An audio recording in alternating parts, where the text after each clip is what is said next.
Once I woke him up, he took his foot off the brake and rolled into my backup officer's marked patrol vehicle. And what were the results of this test? On this test, I observed 0 of 4. This dude that just came and testified now was a deer in headlights when you asked about those 18 seconds you just watched. That was a disaster in slow motion. A car rolling into a cruiser, a witness failing to stand, and a judge completely losing his cool. But what really happened that night?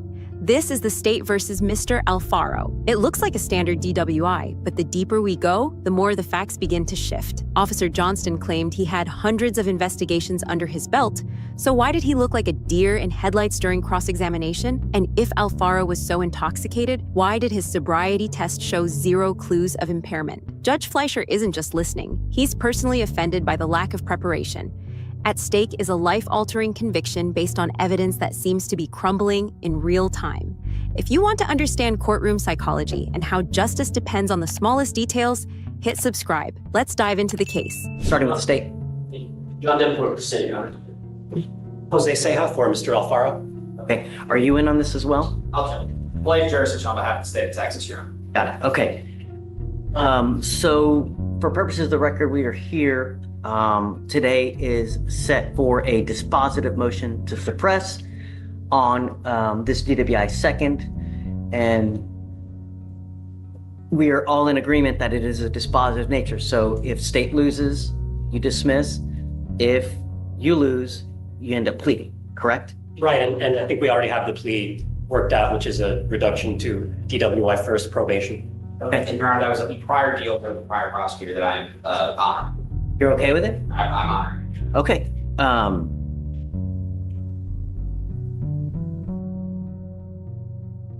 You said you had some stipulations that you want to go over. Yes, Mr. Davenport and I have some stipulations regarding to the relevant times, just to speed up the testimony. Okay. And I think he's got them written down. I'm not sure if he wants to read them into the record. You mind? Yes, Your Honor. Please. At 3:40 a.m. on July 7th, the officers arrived on scene. At 3:44 a.m., the officers made contact with the defendant. At 3:46 a.m., the defendant was detained and placed in the officer's vehicle.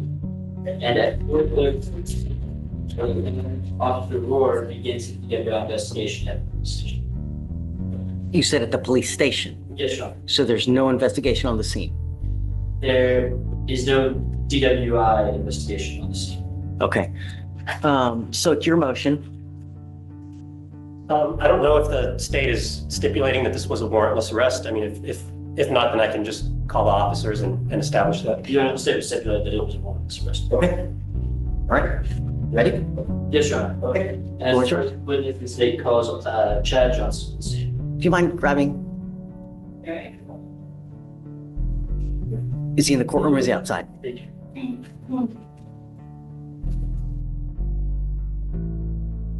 Please come up to the stand and raise your right hand to be sworn.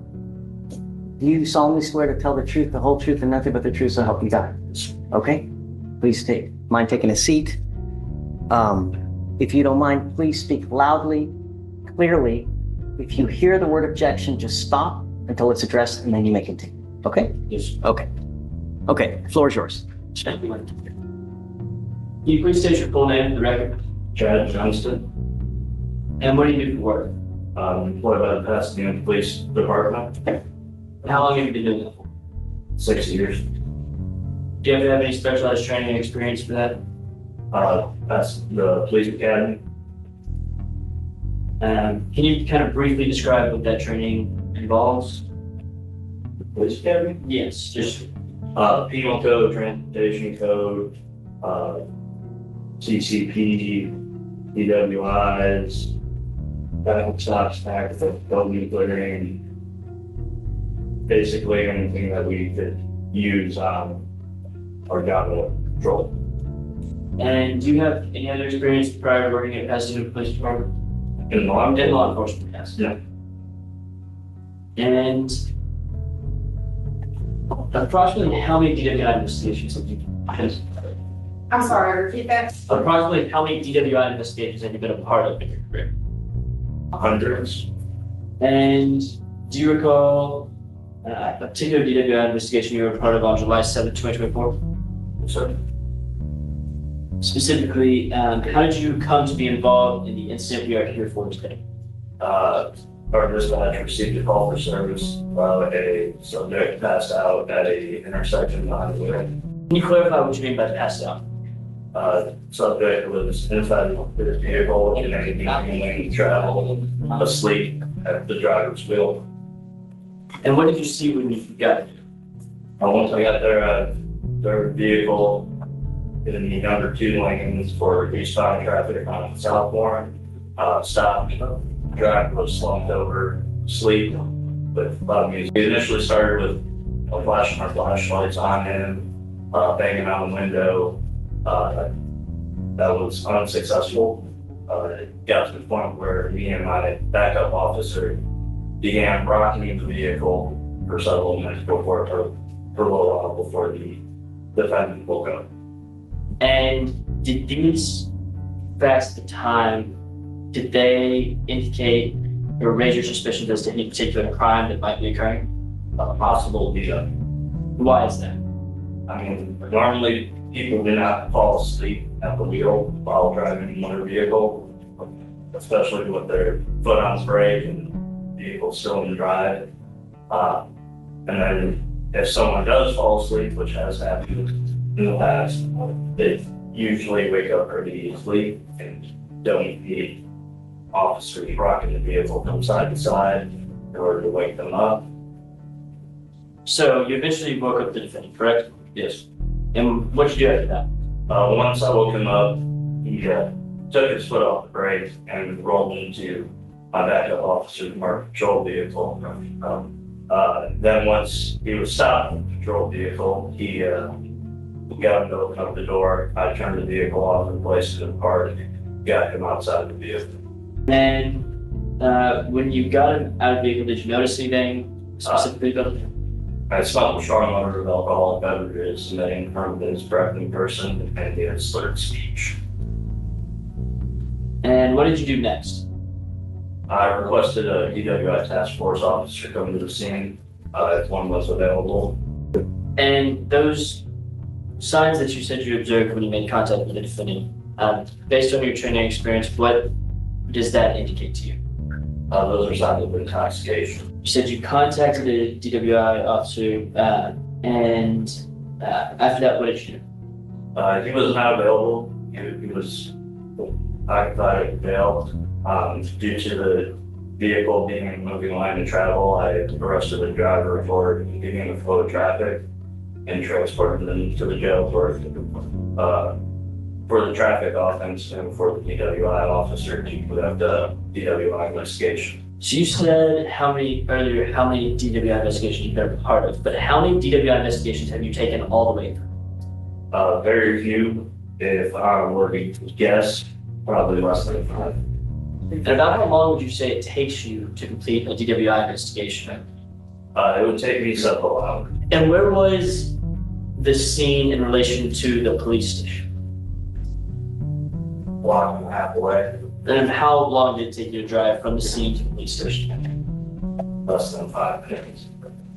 And can you just clarify, why did you decide to move the scene to the police station?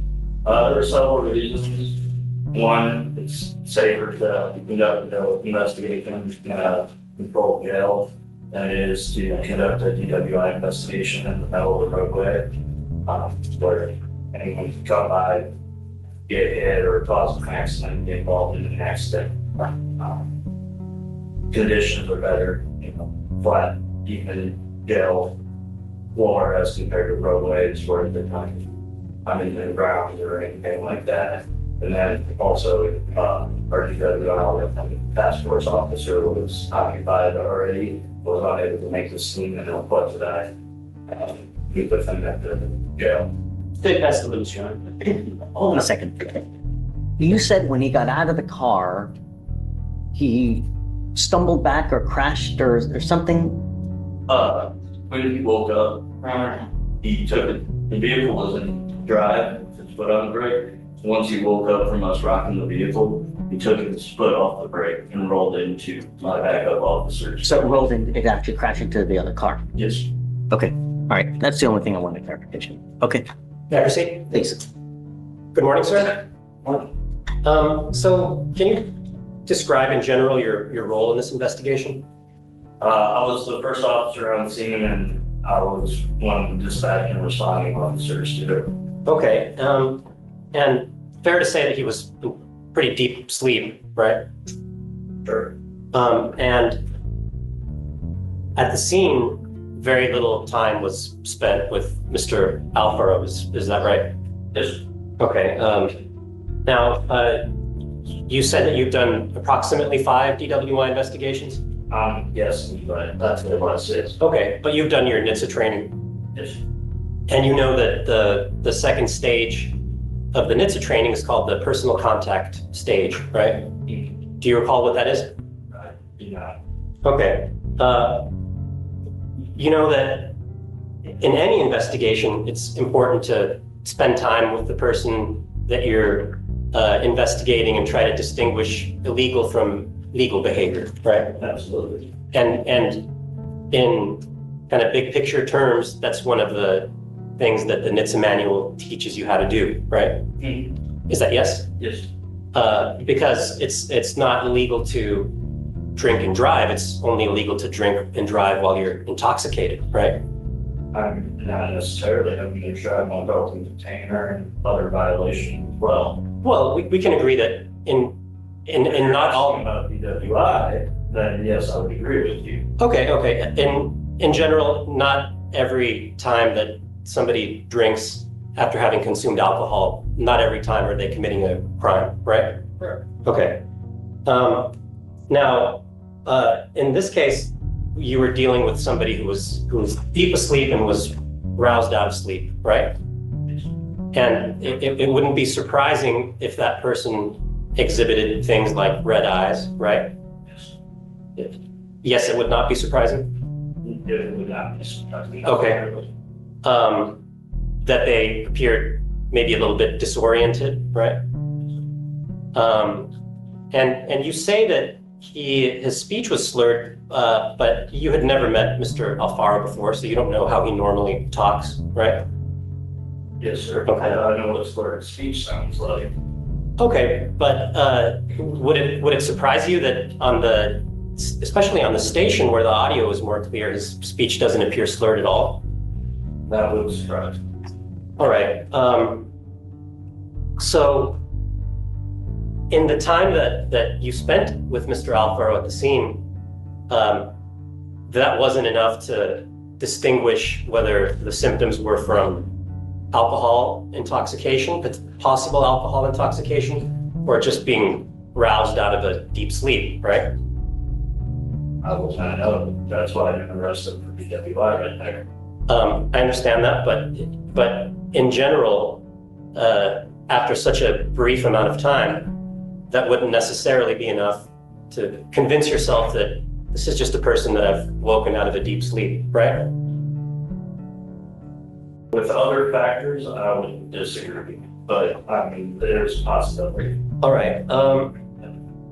Did you write an offense report in this case? I wrote the supplement report. One moment, Judge. Judge, may I confer with the prosecutor for a second? Okay. Your offense report actually doesn't say anything about arresting him for impeding a roadway, does it? My supplement does. And Officer Rohrer, who was the lead officer in this case? Officer Rohrer was the one that worked the DWI investigation. Okay, and it was his understanding that the scene was being moved to the scene to continue the DWI investigation. Is that right? Objection, Your Honor, speculation. If you know. I don't know what Officer Rohrer put in his report, but I'm not going to tell you what was in his report. Ask the witness. Anything further?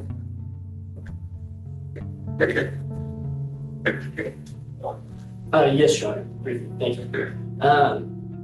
Officer, was this a public roadway? Yes, sir. And were there any other facts that you stated initially that because of the defendant being asleep, you had suspicion of a DWI potential? Were there any other facts that gave rise to further suspicion of a DWI in the course of your In the course of my whole encounter, Yes. I mean, there was the strong level of alcohol and everything from him. I spoke with him and asked him if he had anything to drink, to which he told me he had a few. So he had admitted drinking, I could smell it on him, his story change. Say past the windshield. Nothing further, Jeff. Someone mentioned something about an open container. Was there an open container or no? No. No. Okay. All right. You are excused. Subject to recall, anyone? Subject to recall, please. Right. Okay. If you don't mind, please just waiting outside in the jury. Step. Okay. State any other witnesses? Yes, Your Honor. The state calls Brian Rohr to stand. Okay. Do you mind grabbing reputation? All right, witness has not been sworn in. All right. Deputy Rohr, if you don't mind coming up to the witness stand and raising your right hand. Sir. You solemnly swear to tell the truth, the whole truth, and nothing but the truth, so help you God? Yes, I do. All right, please do take a seat. If you don't mind to speak loudly, clearly, if you hear the word objection, just stop until we address it, and then you may continue. Yes, Okay? All right. State, please. Thank you, Your Honor. Can you please state your full name for the record? Brian Charles Ward, And what do you do for work? Blue Cross, How long have you been doing that for? about 4 years now. And do you have to have any specialized training to do that? Yes, sir. Can you briefly describe that training? The basic police officer's course is about 9 months of specialized training as mandated by TCOL, as well as on the February DWI task force as well, which is further specialized trainings. And what kind of specialized training do you have to have that to be part of that DWI? We would be part of our DWI task force. You have to have basic SSD, standard skills sobriety tests. You also would highly encourage you to take a ride course, as well as you have to be certified as a drug recognition expert within 1 year of your posting. And how long have you been a part of the DWI task force specifically? About a year and a half. And over what years employment as a police officer, how many DWI investigations have you involved? I'd say at this point, probably upwards of 150. And generally speaking, I know everyone's different, but how long does it take you to complete a DWI investigation? Generally about 2 to 3 hours. And do you remember, do you recall the incident that we're here for today that occurred on July 7th, 2024? Yes, I would. And can you explain how you became involved with that? With a call service, officers went out, found the reason was people stopped in a roadway. They had reasonable conceit to believe a DWI investigation needed to take place. I couldn't make it out to the scene, so the subject was actually transported up to our impound for intervene. And upon contact with the defendant, what did you notice? I noticed eyes were red. Also detected odor of alcoholic beverages and some slurred speech. And what did you do next? Next was going into the other devices, the BWI investigation, which would be Miranda's questioning and sobriety tests. Do you recall the specifics of your investigation as far as the center sobriety test? As far as the specifics in clues specifically for the assessing, Generally, yes. If I were to ask you about the clues that he exhibited, would you recall that? I would probably have to reference the reporting. So just have one moment, Your Honor. Sure. Let's do it. First witness, Your Honor. Yes. You recognize, go ahead. Yes, I do. And It's my original forward from the United States. would like to refresh your recollection. Officers, your recollection, refresh. Yes. So you made contact with the defendant and you said you began to carry out your investigation. I'm sorry, say that again. You made contact with the defendant and you began to carry out your investigation. What was the first step in that process? So excuse me, I'm sorry. First step of the process would be an interview of the subject. And what did you learn from that interview? Okay, we're going to skip that. We're going to go to the standardized field sobriety test. What was the first standardized field sobriety test carried out? Horizontal gaze distraction test. Okay, and what is that test? That test checks for the involuntary jerking of the eyes. Okay. And what were the results of that test? The result of that were 6 out of 6 validated groups. What are those 6 clues? The first one is a lack of smooth pursuit.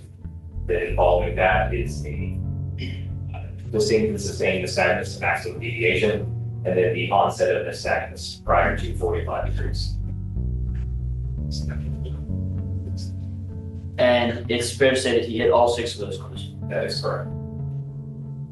And what does that indicate to you?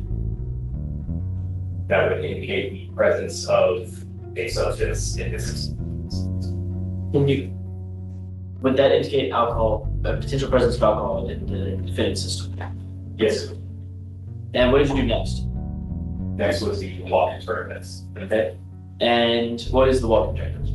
The walk and turn test is one of the psychophysical tests, where it splits the subject's mental and physical capabilities to possibly give a intoxicated individual would have difficulty splitting those.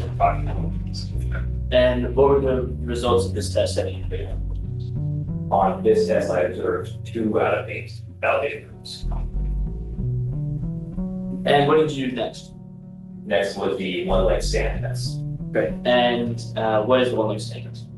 Again, it's another psychophysical test. Testing the subject's ability to count while balancing on one leg. And what were the results of this test? On this test, I observed 0 of 4 validated groups. And what did you do after that? After that would be reading the subject EIC 24.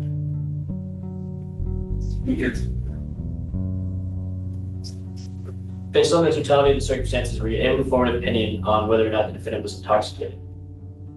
Based on the totality of circumstances and the results of my investigation, I did form an opinion that he was intoxicated and had lost the mental and physical capabilities required to safely operate a motor. State best the witness, Your Honor. May I proceed, Judge? Good afternoon, sir. Good morning, I should say. You wrote in your report that Mr. Alfaro was transported to the Pasadena jail for further investigation after he was detained at the scene. Is that right? That is correct. Okay, so it was your understanding that he was transported to continue the EWI investigation, correct? That would be my part of the investigation, yes, sir. Okay, he wasn't under arrest for anything else as far as you were aware of? As far as I know, when he was transported, he was placed under arrest for traffic offense. All right. Now, you mentioned that it takes 2 to 3 hours to complete a DWI investigation. Can you break down exactly what goes into that? So in those 2 to 3 hours in that estimation, I would be including initial contact of the subject, interview, observation, or possible interview of initiating officer, my interview with the subject, the SFSTs, as well as the collection of a forensic specimen and typing the report. Okay, but really, when you're talking about an arrest, the relevant portion is usually much shorter than that, right? That is correct. So you're talking about maybe the personal contact stage and then the pre-arrest screening stage, right? I'm sorry, I don't understand the question. Well, I mean, the point at which you get enough evidence to confirm that somebody's intoxicated or disconfirm that somebody's intoxicated is much, much shorter than 2 to 3 hours, right? Yes, Because that takes into account booking procedures and things like that, right? correct. Okay. Now, this wasn't a situation where there was an emergency going on, right? No, Okay. Even though you're the more experienced officer, Officer Johnson is actually certified to administer field sobriety tests and has done so in the past, correct? that is correct. Okay. There wasn't a language barrier or anything like that, right? Not to my knowledge. And in fact, the intersection where this all happened, I mean, there were parking lots, drugstore parking lots, places where DWI investigations are sometimes conducted, right? Yes, Okay.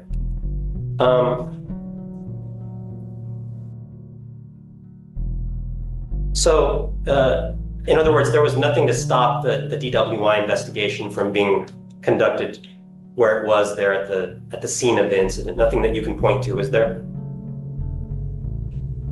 as far as the performance of SFS teams, no.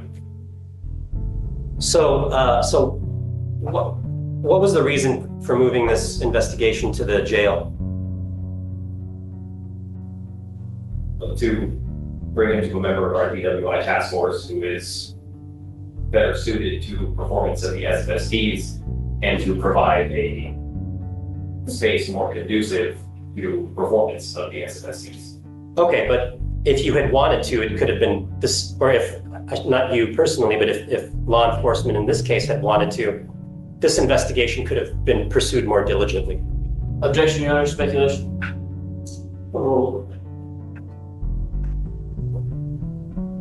If there's a lot of sufficient space in a safe place, that again has sufficient space and level ground to perform the SFSTs, i.e. a space and level service more conducive to performing the SFSTs safely, then yes, it can be. So it could have been done more diligently, correct?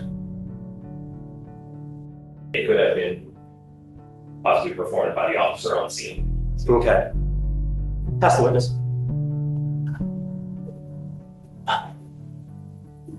Officer, approximately how long did this investigation take you? This investigation, in terms of interview and arriving at a decision of intoxication, I would say approximately 40 minutes. And typically, are DWI investigations faster or slower if you or another member of the DWI task force conducts the investigation, rather than a member of the patrol unit? It is significantly faster. State passes the witness, Your Honor. Nothing further, Judge. All right, witness may be excused. All right, thank you, sir. State anything further? Just argument, Your Honor. Okay, Judge, so you, hold on. You rest? Yes, Your Honor, state this. I'm going to admit a thumb drive with 2 body cameras and then the scene body camera.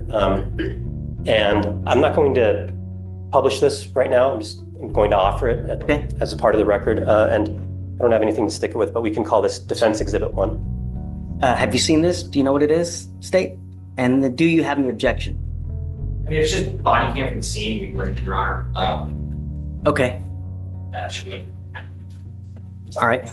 It'll be admitted. Defense 1? Defense 1, Judge. Okay. And with that, we rest. Okay.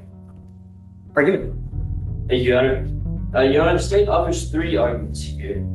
First is that clearly under the traffic code, Officer Johnson had probable cause to arrest the defendant at the scene for the traffic violation. Upon arrival, the officer could clearly see that the defendant was parked in a moving lane of traffic in violation of traffic code section 545.363 and 545.302. That arrest is clearly authorized under traffic code section 543.001. And after that arrest, once the officer had transported the defendant, then a separate DWI investigation took place, which is clearly legal and proper and does not violate any of the defendant's Fourth Amendment rights. And the alternative, Your Honor, the state would also show that the officer articulated sufficient facts to rise to at least reasonable suspicion that the offense of driving while intoxicated had occurred. The defendant displayed a strong odor of alcoholic beverages, was asleep in his vehicle, and took significant effort to wake up from the officers.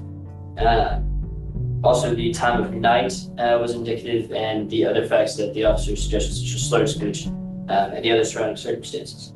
Furthermore, moving the investigation to the police station and subsequent time it took to conclude the investigation. Furthermore, moving the investigation to the police station and the subsequent time it took to move the investigation was reasonable under the circumstances and served a legitimate law enforcement purpose. That purpose was to give the DWI investigation to an officer that would be more efficient at running the investigation. This purpose, this is supported by prior case law in Belcher v. State, where, Your Honor, the Court of Appeals out of Fort Worth found that a 30 to 35 minute prolongment was reasonable under the circumstances for the express purpose of the officer handing the DWI investigation over to a specific DWI officer for the purpose of efficiency. Furthermore, Your Honor, the state in the alternative to that argument would also go show that probable cause existed at the scene due to the totality of the circumstances and the signs of intoxication and the clear operational facts that the officer had at the scene rose to the level of probable cause for the officer to arrest the defendant for the offense of driving while intoxicated. Can you come up real quick, Blaze? Come up. Mr. Demo, come up. Sure, on the record. As a lawyer, as a person who just works in general, I really take pride in what we do. You know, when we do stuff, we come prepared.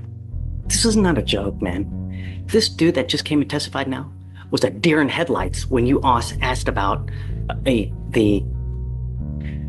interview. Completely and wholly unprepared in every single way.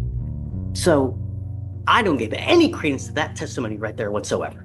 I mean, it's like, how are you going to come? This is not a joke. You know, we take this completely serious. You know, you come here, you can't even recite what happened. You can't even take 5 minutes to look at the damn report. You know, really.